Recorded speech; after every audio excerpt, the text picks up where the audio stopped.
తెలంగాణ రాష్ట్ర వ్యాప్తంగా బీఆర్ఎస్ సభకు సంబంధించినటువంటి విషయంలో బీఆర్ఎస్ శ్రేణులందరూ కూడా నిమగ్నమైనట్టు కనబడతా ఉంది. అసలు బీఆర్ఎస్ సంబంధించినటువంటి 25 సంవత్సరాల వేడుక పైన అప్పుడు కేసీఆర్తో కలిసి పనిచేసినటువంటి కేసీఆర్ చేసినటువంటి మోసాల వలన బయటకు వచ్చినటువంటి వాళ్ళు ఏమనుకుంటున్నారో చూపించేటువంటి ప్రయత్నంలో భాగంగా కాళోజీ టీవీ ఈరోజు బంజారా గాంధీ ఎక్స్ ఎంపీ రవీంద్ర నాయక్ని కాళోజీ టీవీ స్టూడియోకి అయితే తీసుకొచ్చింది. అసలు వజ్రోత్సవ సభలపైన ఏమనుకుంటా ఉన్నారు, అసలు కేసీఆర్ ఈ 24-25 సంవత్సరాల కాలంలో చేసినటువంటి పనుల గురించి ఏమనుకుంటా ఉన్నారో అడిగి తెలుసుకుందాం. సార్ నమస్తే. నమస్తే బ్రదర్. అసలు ఏంటి ఈ వజ్రోత్సవ సభలు అని చెప్పేసి దాదాపుగా 15 రోజుల నుంచి వెళ్ళి ఒకటే నడుస్తూ ఉన్నాయి. రేపో ఎల్లుండో దానికి సంబంధించినటువంటి సభ కూడా ఎలకతుర్తి వేదికగా జరగబోతా ఉంది. మీరేమనుకుంటా ఉన్నారు? అసలు ఇప్పుడు కేసీఆర్ అసెంబ్లీలో తెలంగాణ ప్రజలు ఏదైతే కర్రుగాల్చి వాత పెట్టినారో, అదేవిధంగా పార్లమెంట్లో గుండు సిన్న ఇచ్చినారో, దాని నుంచి తేరుకోలేక, ప్రజలకు ముఖం చూపించలేక, ప్రతిపక్ష నాయకుడిగా ఉండి కూడా ఒక క్యాబినెట్ హోదాతో కలిగినటువంటి అన్ని సదుపాయాలు పొందుతూ కనీసం అసెంబ్లీకి రాకుండా ముఖం చాటేసినటువంటి కేసీఆర్ ఇప్పుడు నెమ్మదిగా తెలంగాణలో సంపాదించినటువంటి అక్రమ సంపాదనతో ఈ యొక్క రజతోత్సవ సభ అంటాడు ఆయన.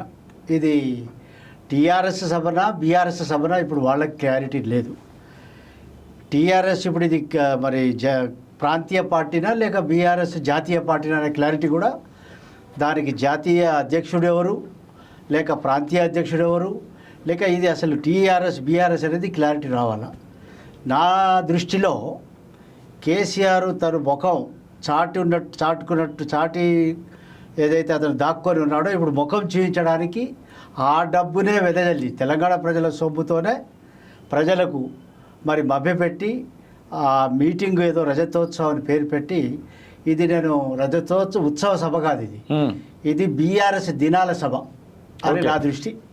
ఎందుకు అంటున్నానంటే, అసలు బీఆర్ఎస్ పుట్టింది వీళ్ళు క్లెయిమ్ చేసింది, పుట్టిందో పుట్టలేదో తెలియదు, అది కూడా వీళ్ళు క్లెయిమ్ చేసి 3 సంవత్సరాలు అయింది అనుకుంటా. అంతకుముందు టీఆర్ఎస్ తెలంగాణ ముందేమో తెలంగాణ గురించి ప్రాణత్యాగాలు చేసిన వాళ్లకు అతను విస్మరించినాడు.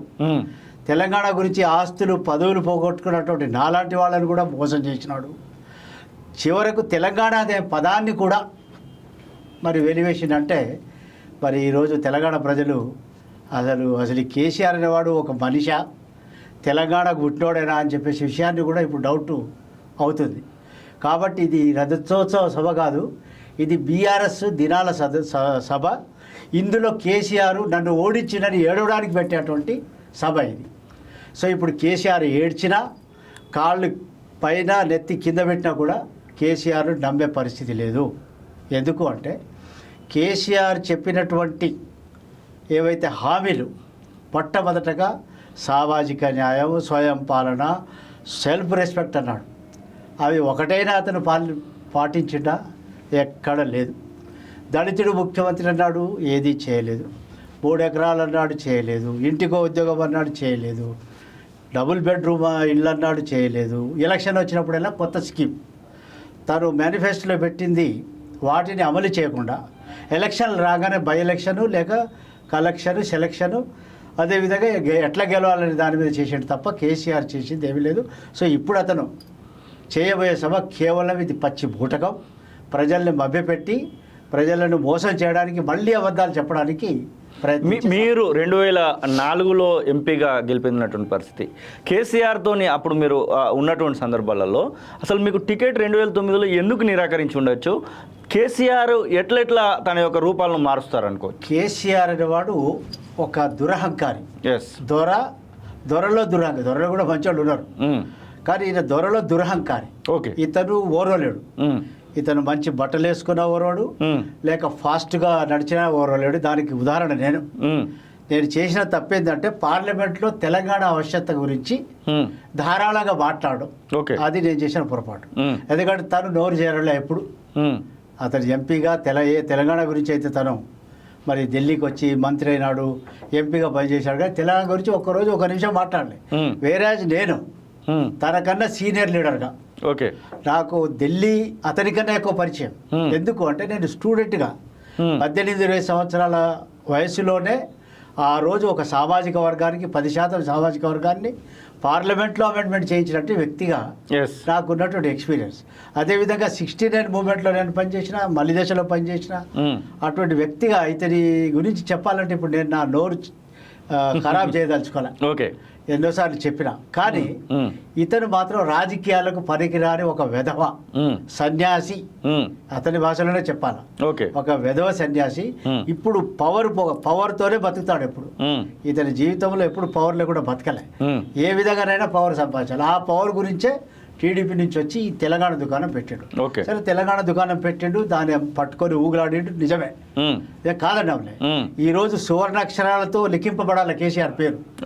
అటువంటిది కేసీఆర్ చేసిన దుర్మార్గం, కేసీఆర్ చేసిన మోసం, కేసీఆర్ చేసినటువంటి యొక్క అవినీతి, అశ్రిత పక్షపాతం, సంపాదించిన డబ్బు వల్ల గబ్బు పట్టిపోయి ఈరోజు మరి నీళ్లు లేని చేపల మాదిరిగా మరి కొట్టుకుంటున్నాడు.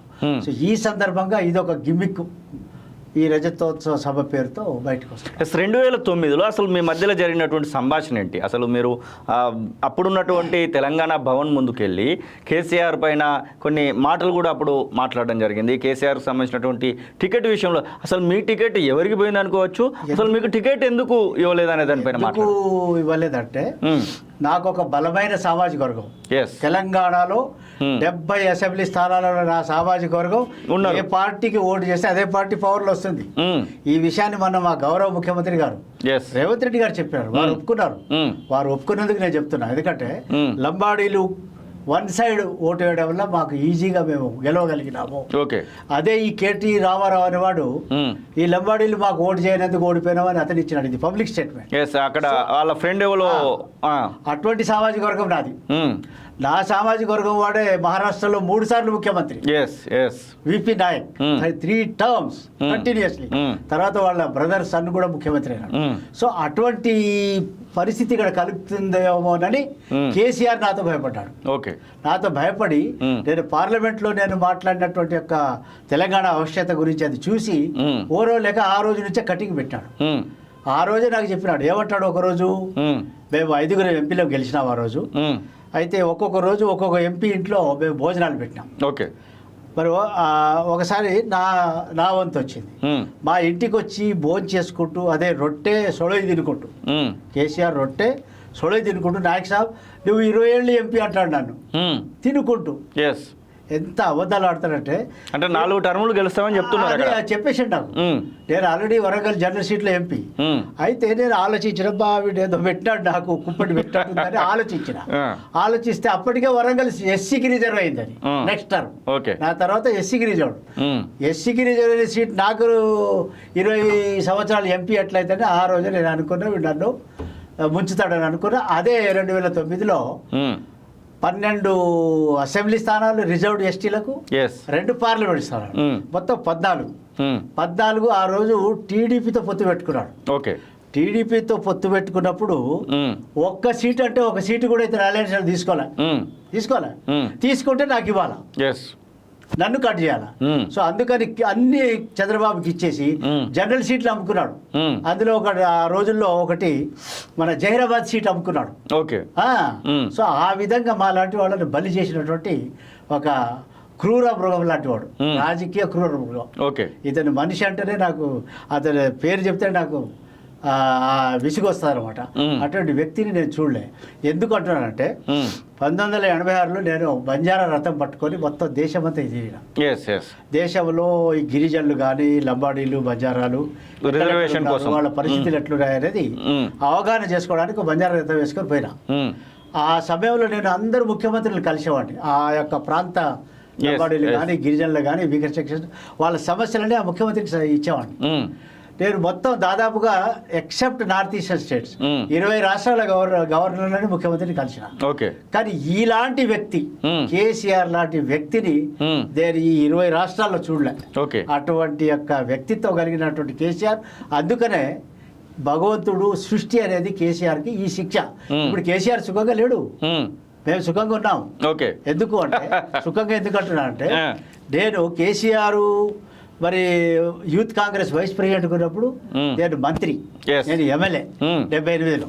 నేను, చంద్రబాబు గారు, రాజశేఖర రెడ్డి గారు, పి జనార్దన్ రెడ్డి, మేము నలుగురం ఎమ్మెల్యేల మంత్రులం. Yes. అప్పుడు ఈ KCR youth Congress vice president, Ghulam Nabi Azad president. ఆయన ఇంటి ముందు కూర్చొని ఈ బక్కటి కాళ్ళు ఇట్లా ఊపుకుంటూ దుబాయ్ పేరెళ్ళి చేసేవాడు, దుబాయ్ Okay. శేఖర్. అటువంటి శేఖరు ఆ రోజుల్లో నా దగ్గర కార్లు ఆస్తి నాకంతా ఉండేది ఆ రోజు. అటువంటి వ్యక్తి నేను 83 రాగానే మళ్ళీ తిరిగి ఎలక్షన్లకు పోయినాం. అయితే ఇతను తెలుగుదేశం నుంచి ఇతను పోటీ చేసినాడు. అవును. మేము నలుగురం కాంగ్రెస్ ఐదు చేశాడు, నేను, రాజశేఖర రెడ్డి గారు, చంద్రబాబు గారు, తర్వాత పి జనార్దన్ రెడ్డి. అయితే మా నలుగురు ఇతను ఐదుగురు ఇంట్లో మేము ఇద్దరమే గెలిచినాం, నేను, రాజశేఖర రెడ్డి. ఈ చంద్రశేఖరరావు, చంద్రబాబు గారు, పి జనార్దన్ రెడ్డి ముగ్గురు ఓడిపోయినారు. సో అది చరిత్ర. సో ఇదంతా నా బ్యాక్గ్రౌండ్ చూసి నాతో భయపడి ఓకే ఇతను ఎటువంటి వ్యక్తి అంటే మనిషిని ఓర్వలేని వ్యక్తి కాబట్టి బలమైన సామాజిక వర్గం ఓట్లున్న అంటే ఫలితాలను తారుమారు చేసేటువంటి కమ్యూనిటీకి చెందిన వాడిని. అందులో నేను చాలా ఫాస్ట్ నిర్మోహమాటంగా మాట్లాడేవాడిని. సో అది చూసి నాకు కత్తెర పెట్టి నాకు ఆ రోజు టికెట్ ఇవ్వాలి. ఇప్పుడున్నటువంటి పరిస్థితులలో ఇప్పుడు చేసేటువంటి రజతోత్సవ సభలకు సంబంధించి కోట్ల రూపాయలు ఖర్చు అవుతున్నాయని వార్తలు అయితే వస్తూ ఉన్నాయి. మీ అంచనా మేరకు ఇలాంటి సభలకి కేసీఆర్ ఎట్లా ఖర్చు పెడతారనుకో? ఈ తాగుబోతూ డబ్బు బాగా సంపాదించినాడు. ఓకే, చాలా విపరీతమైన డబ్బు. అసలు మా రేవంత్ రెడ్డి గారు ఇంకా ఓపిక పడుతున్నాడు. నేను రేవంత్ రెడ్డి గారికి సందర్భంగా మనవి చేస్తున్నా, ఇమ్మీడియట్గా దాబాబోలో కేసీఆర్కి ఒప్పాను. ఓకే, డబ్బు ఇంకా ఎక్కడ తేవలసిన అవసరం లేదు. కేసీఆర్ చేసిన అకృత్యాలను తోడండి. అది ప్రధానమంత్రి గారే చెప్పినారు. Telangana has become ATM to KCR and KCR family. ఉచ్చు బిగిస్తున్నాం అన్నాడు. మరి ఆయన ఎందుకు ఉచ్చు బిగించలేదో, మరి ఆయనకి ఉచ్చుకు దారం దొరకలేదా లేక తాడు దొరకలేదా ఆ భగవంతుడికి తెలియాలి. సో మరి కాగ్ రిపోర్ట్ వచ్చింది. మరి వేల మంది ఇతని గురించి మరి అనేక సార్లు చెప్పినారు. కాళేశ్వరం ఇప్పుడు 25 లక్షల కోట్ల నిధుల్ని దుర్వినియోగం చేసినట్టు తెలంగాణ ప్రజల డబ్బు. అసెంబ్లీ అప్రూవ్ చేసింది 18 లక్షల కోట్లు, అప్పు తెచ్చింది 7 లక్షల కోట్లు, 25 లక్షల కోట్లు. ఇవి పోగా నిజాం మిగులు భూములు, కాందిశీకుల భూములు, నయీం భూములు, గోల్డ్ స్టోన్ ప్రసాద్ భూములు, వక్ఫ్ భూములు, దేవాదాయ భూములు, తర్వాత వినోబా భావే అదేమి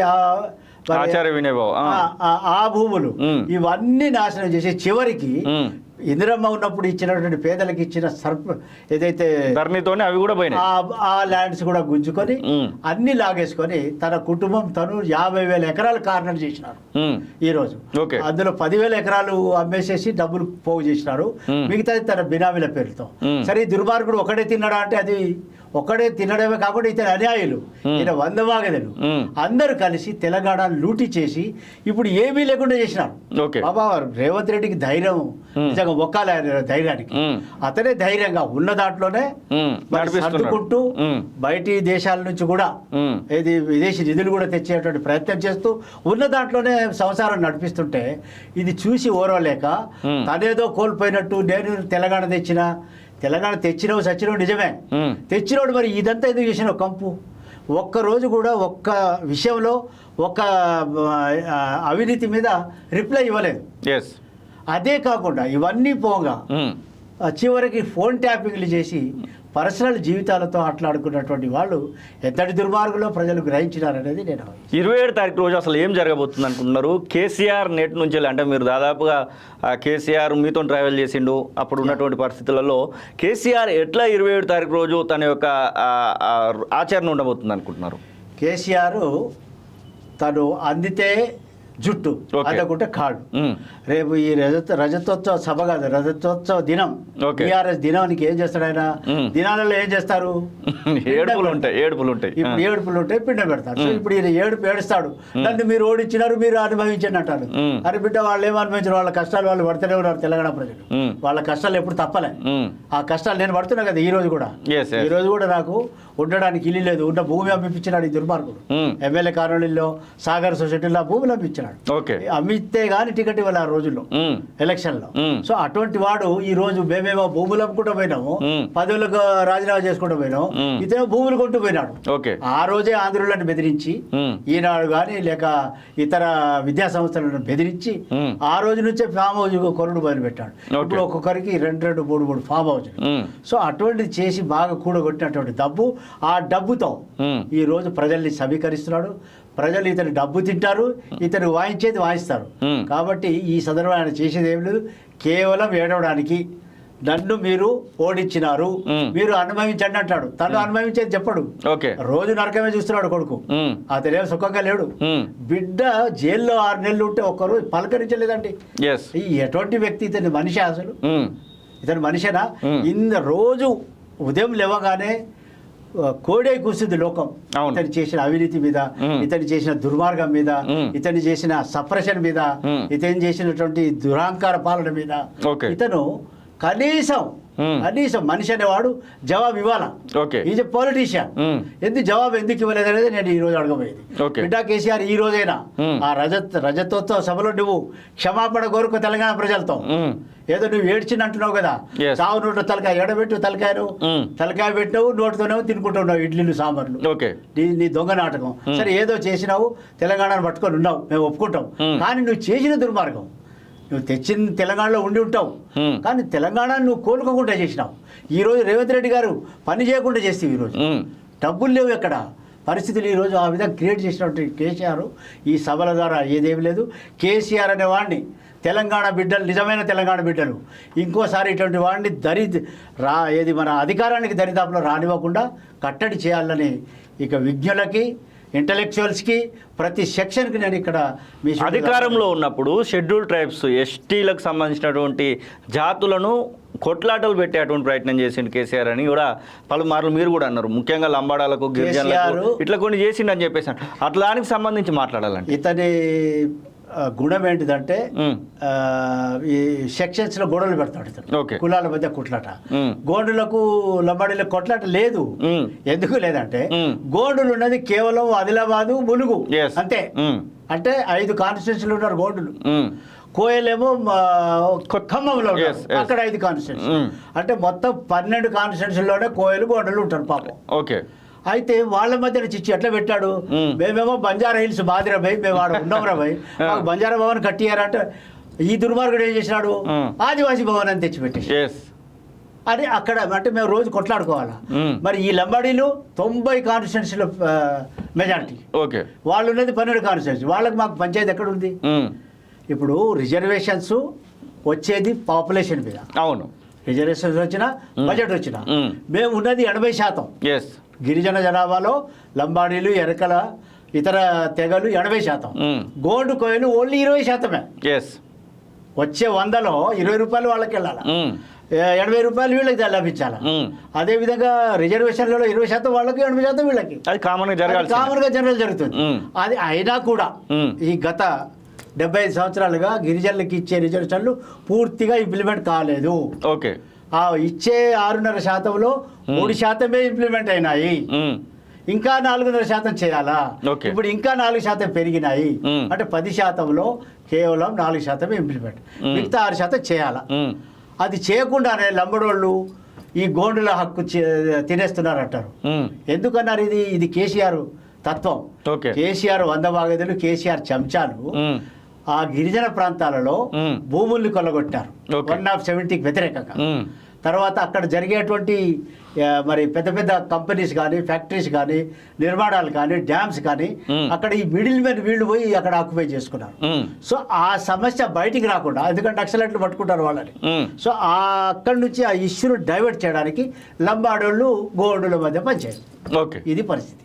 సో మరి అటువంటిది చేసి ఇప్పుడు లంబాడీలు, గోండ్లు, మరి వీళ్ళు కురుమలు, యాదవులు, బెస్తవాళ్ళు, తర్వాత బుదిరాజులు, ఈ విధంగా కులాల మధ్య కొట్లాట పెట్టి తన పబ్బం గడుపుకునేటువంటి రకం కేసీఆర్. సో కాబట్టి ఇది ప్రజలు గుర్తించినారు. వీళ్ళకి 12% రిజర్వేషన్లు ఇస్తానంటారు. అది ఎక్కడ పోయిందో తెలియదు. అదే రకంగా గ్రామ పంచాయతీలు అన్నారు. ఏమన్నావు? రెవెన్యూ గ్రామ పంచాయతీ చేయవా? రెవెన్యూ గ్రామ పంచాయతీ ఉంటే అది దానికి ప్లాన్ ఉంటుంది, ప్రోగ్రామ్ ఉంటుంది, బడ్జెట్ ఉంటుంది, గ్రాంట్స్ ఉంటాయి. దీనికి కేంద్రం ఇస్తుంది గ్రాంట్. గిరిజన గ్రామ పంచాయతీ, గిరిజన రెవెన్యూ గ్రామ పంచాయతీ అయితేనే గ్రాంట్స్ వస్తాయి.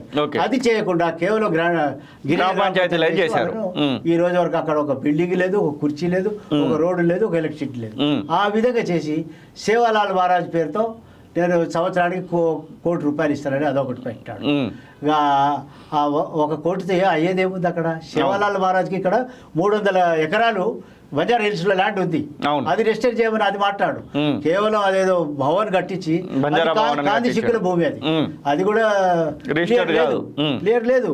ఇక తర్వాత ఏదో గవర్నమెంట్ ఉందని చెప్పేసి వాళ్ళు ఊరుకున్నారు తప్ప అది కూడా డిస్ప్యూటెడ్ ల్యాండ్. సో ఆ విధంగా ప్రజలను మభ్యపెట్టి ఈ రోజును తెలంగాణలో ప్రజల్ని తెలంగాణలో నాశనం చేసేసినాడు. అందులో నేను కూడా ఒకటి. ఎస్, హరీష్ రావును పక్కన పెడుతున్నాడు. హరీష్ రావు ఈ యొక్క రజతోత్సవ సభలలో పాల్గొనడానికి విముఖంగా ఉన్నాడు. ఇట్లాంటి కొన్ని వార్తలు వస్తూ ఉన్నాయి. అసలు మీరు ఆ పార్టీలో ఉన్నప్పుడు ఎట్లా ఉండేది? ఇటు కేటీఆర్ కానివ్వండి, ఇటు హరీష్ రావు కానివ్వండి, ఇటు కవిత కానివ్వండి. ఆ కేటీఆర్ హరీష్ అంటే, కేటీఆర్ కవిత అంటే 2008 వచ్చినటువంటి వాళ్ళు. మీ ముందు నుంచి ఉన్నటువంటి హరీష్ గురించి మాట్లాడుకోవాలనుకుంటే, ఇప్పుడు ఇంతకుముందు మనం చరిత్రలో చదివేవాళ్ళు అలీబాబా 40 దొంగలు. ఓకే, వీళ్ళు అలీబాబా 4 దొంగలు. వీళ్ళంతా ఒకటే. ఓకే, వీళ్ళ మధ్యలో వాళ్ళు ఎప్పుడైతే వీక్ అవుతారో అప్పుడు ఒకళ్ళు మీద ఒకళ్ళు అంటే ఇష్యూ మూవ్మెంట్ ను డైవర్ట్ చేయడానికి. ఓకే, కేసీఆర్తో హరీష్ రావుతో వచ్చేది ఉంది తెలంగాణకి. హరీష్ రావు కూడా బ్రహ్మాండంగా కేసీఆర్ లెక్క సంపాదించుడు. ఓకే, అతనే తక్కువ తినలే. హరీష్ రావు రబ్బర్ చెప్పులు ట్రక్ డబ్బా, ఓకే, నా ముందు మా ముందు. ఎక్కడున్నాడు ఈ రోజు చూడండి మీరు. ఓకే, షీమ్లా ఎక్కడ హోటల్స్ అంట బయట సింగపూర్ లో అక్కడ. అదే కేటీఆర్ హౌస్ కీపింగ్. ఈ రోజు ఏముంది, ఎక్కడున్నారు వాళ్ళు? ఎన్ని ఫామ్ హౌజులు ఏంటిది? కవితక్క ఎక్కడున్నారు ఇప్పుడు? అదే కేసీఆర్ తక్కువ ఉందా? సో ఈ విధంగా తెలంగాణని ఆగం పట్టించారు. ఇప్పుడు వీక్ అయిపోతున్నాం అందరం చేస్తామని అనగానే ఆ ఇష్యూని డైవర్ట్ చేయడానికి ఇది ఇప్పుడు ఈయన హరీష్ రావును దించుతున్నాడు, ఆయన ఎక్కిస్తున్నాడు. వీళ్ళు దించితే ఎగితే ఏమైంది? అయ్యా హరీష్ రావు వస్తే పీకేదేముంది, కేటీ రామారావు వస్తే పీకేదేముంది, కేసీఆర్ ఉంటే పీకేదేముంది? తెలంగాణ నాశనం చేసినారు. ఇప్పుడు వాళ్ళు సంపాదించినటువంటి అవినీతి డబ్బులు అది రికవరీ చేసేటువంటి పరిస్థితి. ఇది మోడీ గారిని కూడా నేను రిక్వెస్ట్ చేస్తున్నాను. మోడీ గారు మీరే చెప్పినారు, మోడీ షికంజా కసరహా. మోడీజీ ఎందుకు కసాయిస్తలేవు షికంజా? ఏమైంది? ఏటీఎం అన్నావు, ఏమైంది? చెయ్యి. ఫోన్ ట్యాపింగ్ ఇదే మన చిలక పలుకులు పలికే మా హోంమంత్రిగా ఉండే మన కిషన్ రెడ్డి గారు, కేంద్ర హోంమంత్రి, తన కాన్స్టిట్యున్సీలోనే ఫోన్ ట్యాపింగ్ జరిగింది. ఈయన ఇంటెలిజెన్స్, ఈయన యొక్క ఇప్పుడు బొగ్గుగనుల శాఖ మంత్రి ఉన్నారు, అప్పుడు హోంశాఖ మంత్రి. అప్పుడు అదే అప్పుడే అంటున్నా. మరి అప్పుడు ఏం చేసినారు వాళ్ళు? ఎందుకు పట్టలేదు? ఇది ఎవరి తప్పు? కేంద్రం తప్పు. కేంద్రం బాధ్యత వహించాలా, కేంద్రం చర్యలు తీసుకోవాలా. అయితే మీరు స్టేట్ తీసుకోవడం లేదంట. స్టేట్ అయితే ఇమీడియట్ గా అన్ని కమిషన్స్ వేసినారు. అవును, they are on the job. So నేను ఇప్పుడు చెప్పేది అంటే కేంద్రమైనా రాష్ట్రమైనా కేసీఆర్ ను ఫిక్స్ చేయాలా, కేసీఆర్ కుటుంబాన్ని ఫిక్స్ చేసి తెలంగాణని కాపాడాలా. లేకుంటే తెలంగాణని ఎవడు బాగు చేయలేడు. రేవంత్ రెడ్డి గారు రేం బౌళ్ళు కష్టపడుతున్నారు, కష్టపడే తత్వం ఉంది, కానీ డబ్బులు లేవు. ఆ వచ్చే డబ్బులు ఇప్పుడు వచ్చే దాంట్లోనే నెలకి వచ్చేది 18,000 కోట్ల మేలోనే ఇప్పుడు నడిపిస్తున్నాడు. అవును. సో ఇప్పుడు అది కాలేదు ఇది కాలేదు అని చెప్పేసి అయినా కూడా ఇప్పుడు సన్న బియ్యం కానీ, ఫ్రీ బస్సు కానివ్వండి, గ్యాస్ కనెక్షన్ కానివ్వండి, ఫ్రీ ఎలక్ట్రిసిటీ కానివ్వండి, ఇవన్నీ కార్యక్రమాలు చేస్తున్నారు. అవును. తర్వాత రైతుల రుణమాఫీ అందరికి అట్లా. ఇప్పుడు మీరు రాళ్ళు రొప్పలకి, గుట్టలకి, పెట్రోల్ బంకులకి, రియల్టర్లకి, సినిమా హీరోలకి ఇస్తుంది. వాళ్ళని ఆపగానే వాళ్ళంతా కలిసి ఇదంటే ప్రభుత్వం మీద దుష్ప్రచారం. సో ఈ కేసీఆర్ అనేవాడు గోబెల్స్ కాలేజీకి ప్రిన్సిపల్. దాదాపు 5 దశాబ్దాలుగా మీరు రాజకీయాలలో ఉన్నారు. వందల వేలాది మంది ఐఏఎస్ ఆఫీసర్లను, ఐపీఎస్ ఆఫీసర్లను చూసినట్టున్నారు. దానిలో స్మితా సబర్వాల్కి సంబంధించినటువంటి ఒక అంశం ఇప్పుడు బాగా వైరల్ అవుతా ఉంది. స్మితా సబర్వాల్ ప్రభుత్వానికి వ్యతిరేకంగా పోతా ఉంది. హెచ్సియు భూములకు సంబంధించినటువంటి విషయంలో పలు కీలకంగా ఆమె ట్వీట్లు చేస్తూ ఉంది. ఇట్లా మొన్న కూడా తను ఒక ట్వీట్ చేసింది, 2,000 మంది నాలాగా ట్వీట్ చేసిన వాళ్ళు ఉన్నారు, వాళ్ళని కూడా పిలుస్తారా మరి అంటూ. ఈ ట్వీట్ల పైన, ఈ ఐఏఎస్ వ్యవహరిస్తున్నటువంటి తీరు పైన మీరేమంటారు? పాపం స్మితా సబర్వాల్ గారి గురించి నేను ఎంపీగా ఉన్నప్పటి నుంచి తెలుసు నాకు, 2004 నుంచి. Karimnagar collector. Smart, active, energetic. I appreciate. అయితే అటువంటి ఆవిడ మరి ఈ కేసీఆర్ అవినీతి కూపంలో, అవినీతి అంబరెల్లా, కేసీఆర్ అవినీతి అంబరెల్లా, ఆ అంబరెల్లా కిందనే హెలికాప్టర్లు తీసుకొని పోయేది కదా. Kaleshwaram, mission commission Bhagiratha, Kakatiya. మరి వీటి మీద కనీసం ఇంత ప్రధానమంత్రి చెప్పిండు, మా ముఖ్యమంత్రులు, మంత్రులు, కేంద్ర మంత్రులు పొద్దున లేవగానే మాట్లాడుతుంటే కనీసం దాని మీద ఇది నిజం, ఇది తప్పు, ఇది కాదనేది ఎప్పుడు మాట్లాడలేదు. దొంగతనం చేస్తుంటే చూసేవాళ్ళు కూడా తప్పు వాళ్ళు కూడా 100%. వాళ్ళు కూడా బాధ్యత వహించాలా. మరి ఈవిడ ఏం చేసింది? ఇప్పుడేమో సన్నాయి నొక్కుతుంది. ఎందుకమ్మా నీకు అవసరమా ఇది? నువ్వు డాక్టర్ ప్రీతి చంపేసినారు కాకతీయ మెడికల్ కాలేజ్లో, ఎందుకు మాట్లాడలేదమ్మా స్మిత గారు? అదేవిధంగా ఒక ట్రైబల్ లేడీ పోలీస్ స్టేషన్లోనే నువ్వు ఉన్నప్పుడే, ఇప్పుడు చీఫ్ మినిస్టర్ సెక్రటరీ అంటే నువ్వు చీఫ్ మినిస్టర్గానే యాక్ట్ చేసినావు, అంత పవర్ ఉండే నీకు. నువ్వు హెలికాప్టర్లో పోతుంటే నీకు ఒక రాజును రిసీవ్ చేసుకున్నట్టు నేను చేసుకునేవాడు, ఒక క్వీన్ ని రిసీవ్ చేసుకున్నట్టు. అటువంటి ఆవిడ పోలీస్ స్టేషన్లో 3rd డిగ్రీ ప్రయోగించి రేప్ చేసి 3 లక్షల రూపాయలు కూతురు పెళ్లికి ఉన్నటువంటి డబ్బులు లాక్కుంటే నువ్వు మాట్లాడలేదే. 6 ఏళ్ల అమ్మాయి సింగరేణి కాలనీ, ఆ అమ్మాయిని రేపు చేసి చంపిస్తే కూడా నువ్వు మాట్లాడలేదు. ఇవాళనేమో నువ్వు ట్వీట్లు ఎందుకమ్మా? నీకు అవసరమా? నువ్వు చెప్పు, కేసీఆర్ గురించి చెప్పు. What is your experience? లోకం కోడే కూస్తుంది, నువ్వు అక్కడ ఉన్నావు. It is your duty being IAS administrative officer. నువ్వేమని ప్రమాణం చేసినావు? మీ మీద ఎంత నమ్మకం? 30 ఏళ్ళు నువ్వు రాజ్యంలో ఉన్నావు, మేము 5 ఏళ్ళు 4 ఏళ్ళు ఉండేవాళ్ళం. నువ్వు ఇవన్నీ చూసుకుంటూ ఎట్లా ఉన్నావు?